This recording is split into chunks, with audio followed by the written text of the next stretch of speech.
So I am somebody who has been cheated on, not in a marriage, but in a relationship. And I actually didn't find out about the cheating until after the relationship was over. But I have to say, it still hurt like hell. And I felt a million different emotions, everything from being so incredibly angry to feeling stupid to also feeling relieved because in my gut I knew and I didn't have to carry that burden that I was so insecure it's in my head because then it wasn't in my head. So those are just some of the emotions. But I want to talk about, can a couple survive cheating? Now, when somebody cheats, you're either going to try to work it out or you're going to get divorced. And there's also taking a break. It also depends on what kind of cheating. Was it a one night stand? Was it an emotional affair? Was it, a 10-year cheating? So a lot of different variables go into cheating and knowing if you can survive it or if you want to try or not. I have a guest today that you are going to be so happy to hear from because her entire career is focused on betrayal, cheating, and trust.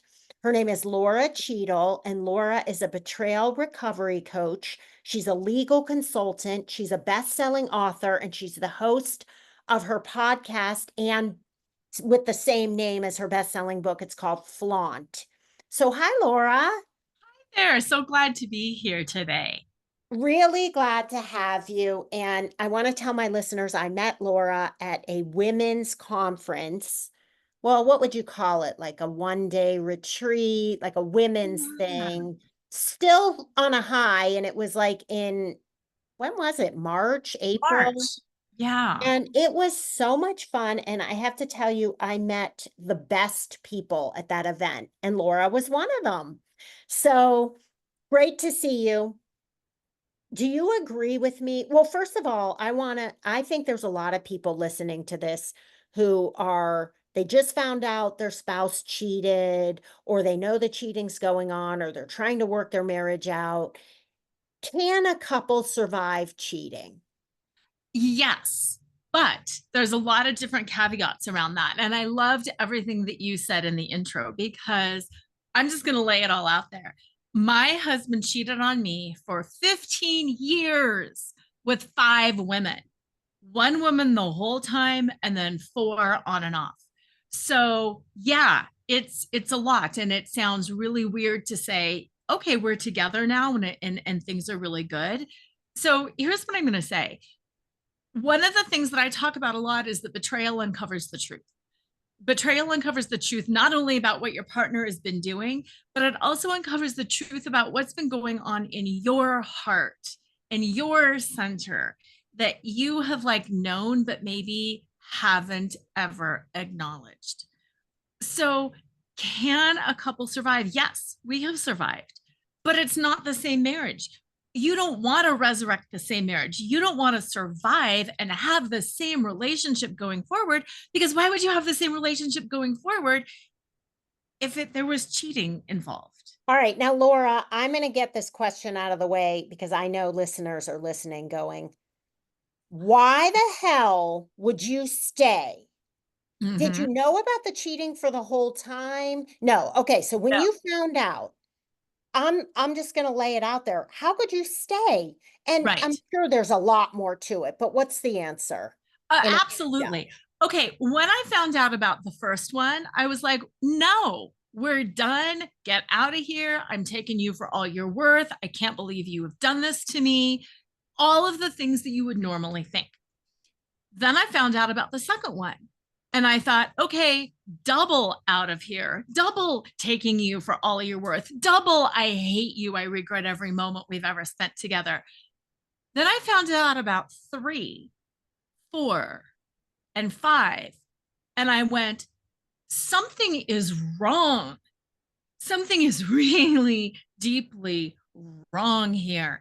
We were really happy. We had a ton of fun together. We traveled, we laughed, we joked, we had a great sex life, we had a wonderful family life. Are you kidding me? something is wrong. And that's why I stayed, because I thought, this doesn't make sense. And I never intended to stay forever. I wanted to stay and figure out, what were you doing and why? And is this about me in any way? The answer is no, it's never about you. People cheat because it's a coping skill, it's a tool that they have because something is wrong with them, not because something is wrong with you. But Or that's, even with the relationship. Maybe there's a mhm. yeah, And but by you the can way, cheat. you're not the first person that I know that this has happened to. I know a lot of women who stayed together, and I know of quite a few men who chose to stay together after cheating. Mhm. And I just feel like I know the women that I judged, and this was before I knew you and I was younger, and I really judged people for staying. And I don't feel that way anymore Right, because, what's the alternative? And maybe it's you have to always weigh what's going to make me happy. And if you want to work on it, I never judge people ever, because you right. could end up divorced and be really unhappy and think maybe I should have tried to work it out. So you're Mhm. right. I love the part about you didn't expect to stay forever, but you figured you owed it some time to try. Yeah. And not even like, my intent was never to fix the marriage, which sounds weird. My intent was to figure out what was going on. And were there some problems with the marriage? Sure, there's problems with everybody's marriage. But I think that was the kicker. It really wasn't about the marriage, it was about him and his unresolved trauma and his dysfunction and his inability to express emotion and all of these things. And I was like, I'm not going to stay for the marriage, but I'm curious about what's going on. And as he started unpacking his trauma, as he started explaining what was going on with him, I was holding some space for that because I was curious. I want to hear what's up. I want to hear how this has changed. Then we have a ball game. He shares with me, I share with him. Things grow even stronger. And then we recreate a relationship that works for both of us. And also, you do have to take care of yourself. It's not all about, okay, well, he's got a problem and he's the cheater. It gave me a chance to self reflect and grow and learn things about myself too. Where was I abdicating my power? Where was I getting lazy in the relationship? Where was I making assumptions about communication? So while he's doing his work, I'm going to uncover what's going on with me and I'm going to become a better person. And that doesn't mean you can't be angry and hurt and pissed and all that Oh, and work on yourself also. absolutely. You're listening to the Divorced Girl Smiling podcast. My name is Jackie Pilosoff and I'm your host. And today I'm here with Betrayal Recovery Coach Lora Cheadle, which is Lora. And Laura and I are talking about, can a couple survive cheating? We are going to take a short break. When we come back, we're going to talk about the feelings people have when they found out they've been cheated on and how specifically can you save your marriage? What are some tips? And for those of you who choose to get divorced, are you going to be okay? Which, of course, the answer is yes, you will. So we'll be right back. Welcome back to the Divorced Girl Smiling podcast. My name is Jackie Pilosoff, and I'm your host. Are you listening to this because you have been cheated on and you're wondering if you should stay together or how you're going to cope, or you are wondering if you should get divorced? If so, this is a great episode for you. I'm here with my guest, Lora Cheadle, Betrayal Recovery Coach, and the host of her podcast called Flaunt. She also has a best-selling book called Flaunt. And Laura, tell me before we move on with the podcast, how can my listeners get in touch with you the best way?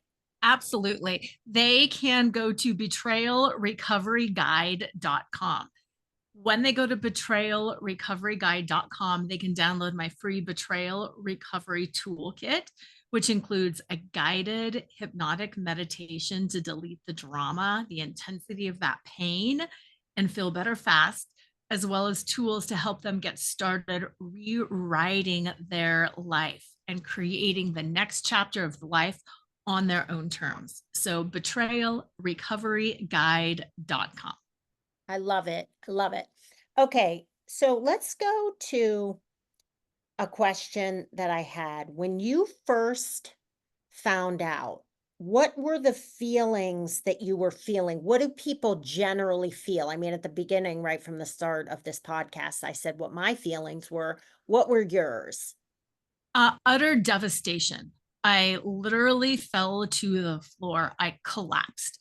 I could not wrap my brain around. That's my kid's entire childhood. You're telling me nothing was real? This whole life that I have lived is not real. Anniversaries, Christmases, vacations.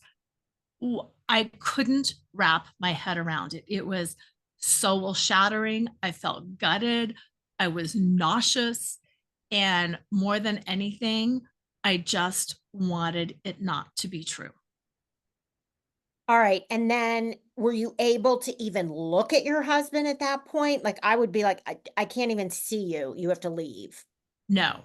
Um, Obviously we were there and he left right away, but the idea of him physically made me nauseous.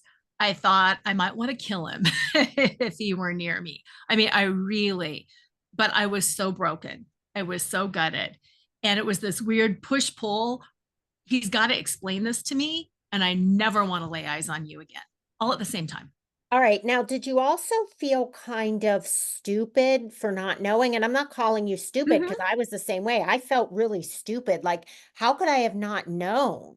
And Yes. I was gaslighted. My guy was like, the reason I love you so much is because you have so much confidence. You're not that needy, insecure girl. Why are you accusing me of cheating? And I'd be like, oh, I'm not. And then I would be mad at myself for thinking it. And this went on for years. So, did you feel stupid? Because I felt really stupid. Yeah, I felt stupid. Also, I'm very intuitive and I do intuitive work for people. And I'd be like, you're kidding me. I can be very intuitive and I can't even know what's going on Well, it's under my easy own to be nose. intuitive with others, but we are ourselves, that's the hardest to be intuitive because your mind probably didn't even want you to go there. Same with me. I Right. didn't want to even go there. And Yeah. then the other thing is, you didn't you almost feel relieved? Like I was like, okay, I'm not crazy. Like I always had this sort of gut feeling and I punished myself for being like, it's not true. Stop being so dramatic. So it was almost like an elation of joy, like, I know I now was right.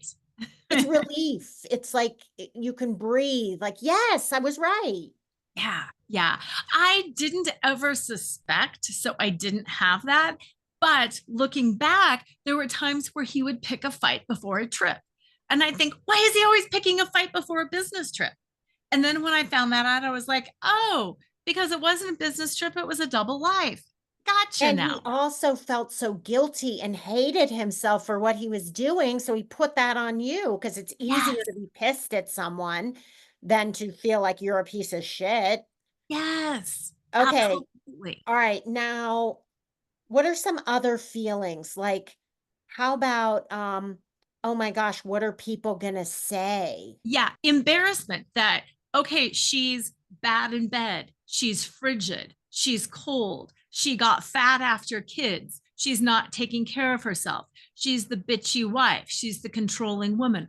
All the stereotypes come in because think about when celebrities get cheated on, like when J Lo gets cheated on, what do people say? Well, I bet she's hell to live with. Are you kidding? It has nothing to do with the person. People always victim blame, whether it's rape, whether it's cheating. Don't blame the victim. It has nothing to do with the victim. Okay, I remember somebody said to me, or there might have been a quote, like a celebrity quote, but they were like, if someone can cheat on Halle Berry, then it's not about looks because obviously she was probably the most beautiful woman, one of the most beautiful women. So Yeah. if you're sitting here listening to this thinking, well, I am like 15 pounds overweight. Screw that. It has nothing to do with No. you. Or I'm not saying that people are listening who are they're perfect. I'm sure there's some things in every relationship, but you didn't cause it by your physical appearance or not having sex enough with your husband. You didn't, this is not about you. It's about the other person. Yeah, absolutely. All right. Absolutely. I want to move on to specific tips on if you decide to stay, and then specific tips if you decide, I don't want to work this out. So first Yeah. start with the, how do you save your marriage? How do you make it work? Because the first thing I'm going to say is I would be afraid every time there was a late night text or he was working late, I would be like, "Oh no, is he cheating?" Same thing with like an addict in recovery. "Oh no, is Yes. he on a drinking binge again?" So tell me about some tips if you want to make it work. If you want to make it work, know that it's going to take a long time because it is going to take about a year, maybe 2 years of having those feelings. Oh my God, who's texting? Oh my God, what's going on with that? You have to have a very open policy. Your partner has to understand that when you're looking at their phone, it's not because you don't trust them in that moment, it's that you are managing your own anxiety. So your ability to communicate has to be stellar.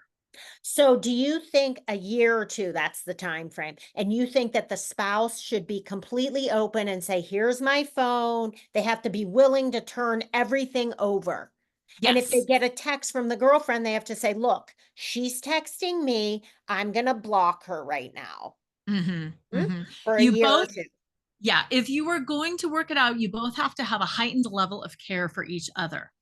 I had to have a heightened level of care for my cheating partner because he was unpacking his childhood trauma. He was dealing with the shame and guilt of cheating. So I have to hold space for him. He also has to hold space for me that I just learned this information that he's known for 15 years. I'm in a state of fight, flight, or freeze. So he had to hold space for me and answer my questions over and over and over without allowing himself to be triggered. So you both have to prioritize the other person's well being while doing your own healing work. And that's a lot. Okay, now this brings me to another question, which is probably the biggest thing. Both people have to want it to work. So if the Yes. cheater says, "You know what? I'm not sure. I still have feelings for this woman," forget it. Then you have to be like, "Okay, bye." Now, if the cheater says, "Oh my gosh, please, let's talk about this. I don't want to lose you." That's different. Mhm, mhm. It's And you also, oh, go ahead. Yeah, and you have to make that decision for yourself too. Why am I staying? Am I choosing to stay because the idea of leaving terrifies me? Nah, not really a great reason to stay. You need to know why. Because this person, this relationship, our life, it means a lot to me and I want to work on it. And together we can grow and become better people. I love it. And then also there's different kinds of cheating. So if you found out your husband cheated on a business trip for one night and then okay, that's different than an emotional online affair. How about those affairs where the people aren't even having sex and the people are even more in love because the fantasy of the sex is better than the actual sex. So they've been talking to the same woman for 5 years online. They're in love, they're spilling out their feelings, but they've never actually cheated. That would hurt worse. Mhm. Mhm. It is. And it's just tuning into yourself and figuring out what you can manage and what you want. It's really about knowing what you want and why you want it. That why is important. All right, what about tips for people who say, "I think I need to be out of here and get divorced. Am I gonna be okay?" Of course, you will be okay. You will be better off. But here's what I'm going to say about that too. Just because you leave the relationship, it doesn't heal the wound. And that is the big thing that I am always hitting people, getting clients 4 and 5 years later. And they're saying, well, my partner had infidelity and I left, but I'm still broken. Yes, leaving doesn't solve it. Leaving is an option, but you still have to do the work to heal the wound of betrayal. It wounds your soul, it wounds your heart. It's a different animal, and you have to take active steps to heal the wound of betrayal, whether you stay or whether you go. Leaving doesn't solve your problem. And doing the work to you means therapy, coaching, what else?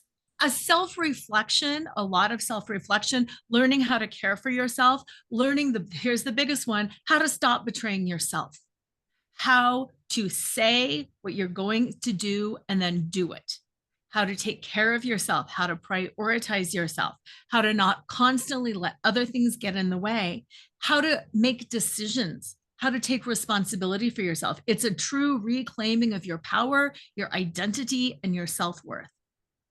Laura, you are the best. I I love love you, Jackie. this. Can you believe that this is we have to end? I mean, this has gone by so fast. And I truly appreciate this because I want to tell you, Laura, I think there are a lot of listeners who are going to listen to this and think, oh my gosh, I just found out my spouse is cheating. What should I do? And this is a really great place to start. Laura is a great place to start. So, again, tell my listeners how they can get in touch with you. Absolutely. Go to betrayalrecoveryguide.com. You're going to love the hypnotic meditation. It's similar to EMDR, where it takes the traumatizing memories or the traumatic memories and helps you get the emotion out of them so you can move forward quickly. So, betrayalrecoveryguide.com. I just love it. Thank you so much for being here, Laura. Thank you, Jackie. And to my listeners, if you want to read articles, find trusted, vetted divorce professionals, listen to my podcast, download my mobile app, or sign up for my free consult, come see me at divorcedgirlsmiling.com. Thank you so much for listening, everyone, and we'll talk to you real soon.